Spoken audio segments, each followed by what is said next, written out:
these text files with many, many notice files in them. The fact is that it can become very, very challenging to do open source notices, particularly for small embedded systems. So I see I have read the licenses on my Android. Yeah, so I mean, it's a little bit crazy, right? As you have a little tiny screen and you can scroll through GPL and a bunch of other licenses, or in the worst case, 150 copies of GPL and a bunch of other notices. And it kind of gets to a theoretical question as to what good it's doing, but that's not my question to solve.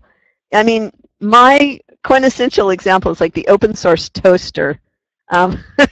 You know, what do you do on the toaster? I mean, do you have to print the notices in a user manual for the toaster? I mean, toasters don't usually have user manuals, right? Push the button. So it can actually get very expensive and difficult to do notices for hard goods. Of course, it's a lot easier in the application space where you can throw files into the product distribution that'll get installed via the installer or in an about box or something like that. But most of the notice provisions for open source software, the licenses were really written with application software in mind and not written with embedded software in mind. But of course, open source is in everything now.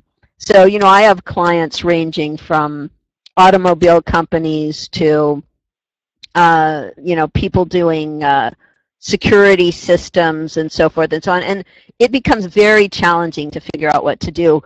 Unfortunately, the one thing that a lot of my clients find to be a sensible approach, which is to say, if you want